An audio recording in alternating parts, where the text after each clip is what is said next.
So, when you think of New Zealand, what comes to mind? Probably stunning landscapes, right? A reputation for being super peaceful.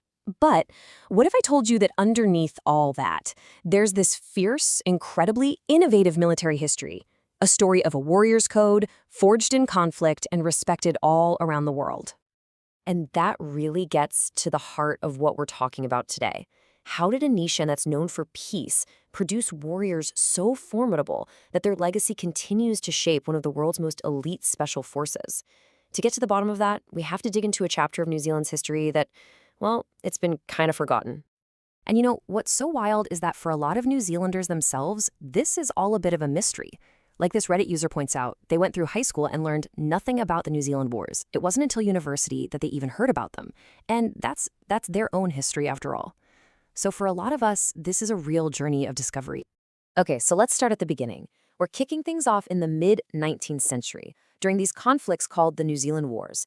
And look, this wasn't just about brute force. It was this incredible display of Maori military genius, a kind of tactical innovation that absolutely floored the world's biggest superpower at the time. So you've got the British Army showing up. I mean, these guys had conquered a quarter of the globe. They had the numbers, the best weapons money could buy. They totally expected this to be a quick, easy win. They were so wrong. The reason they were wrong? The gunpah.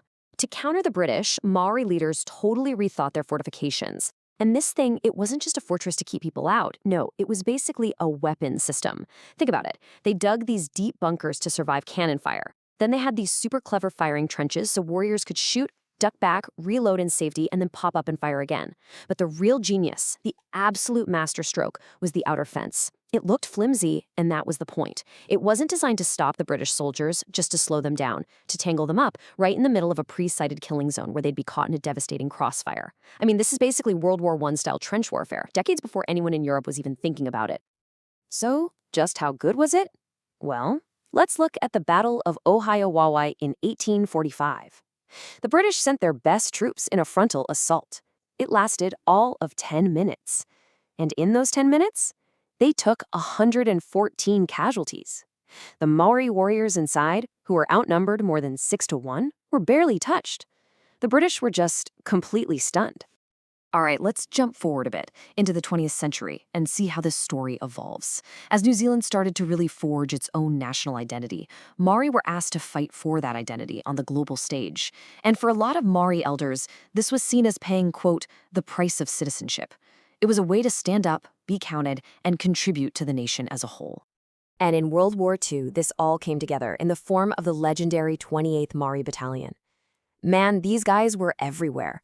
From the desperate last stands in Greece and Crete to the absolute meat grinder of the Western Desert and the campaigns in Italy, time and again, they were the ones sent in to lead the most dangerous attacks. Their ferocity, their courage, it became famous among both their friends and their enemies. You don't have to take my word for it. The commander of all the New Zealand forces, Lieutenant General Freyberg, he summed it up perfectly. He said that no infantry battalion had a more distinguished record, saw more fighting, or, sadly, had such heavy casualties. But here's the part of the story that's just heartbreaking. Here's the painful twist. After all that, after fighting and dying for their country, these celebrated heroes came home and they faced discrimination.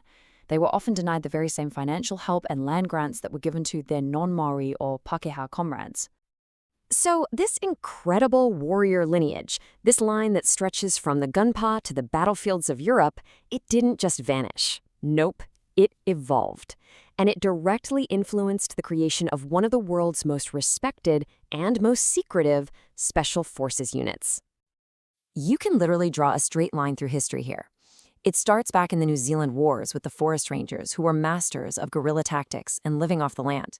Then it carries on with the New Zealanders, who served in the famous Long-Range Desert Group in World War II, which was basically the granddaddy of the modern SAS.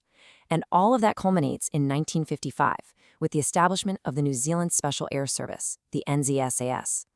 And that legacy of service, that sacrifice, it absolutely continues today. Take Corporal Doug Grant. He was a highly respected member of the NZ SAS, a decorated veteran who served in East Timor, Yugoslavia, Afghanistan, all over. He was killed in action in Kabul back in 2011. It's a heavy reminder that this warrior's code, it still demands the ultimate price. And this is where the story comes full circle, in a really amazing way. In a modern, official gesture, this deep, powerful history of the Maori warrior has been formally woven right into the identity of the entire New Zealand Army. So in 1995, something incredible happened. Maori elders, including some of the last surviving members of that famous 28th Battalion, they got together and they gave the New Zealand Army a tribal name, Ngāti Tūmatuinga. That translates to the tribe of the war god. What that did was link every single soldier, whether they're Maori or Pākehā, directly to the Maori deity of warfare. It was this huge, formal recognition, a statement that the indigenous warrior tradition is now the spiritual heart of the entire nation's army. So when you look at the whole journey, it's just extraordinary, from being adversaries of the crown to becoming its most celebrated soldiers, and then, finally, to being its spiritual and cultural backbone. And it leaves us with this really powerful question to think about. What does it actually mean for a modern 21st century army to officially embrace an ancient indigenous warrior identity?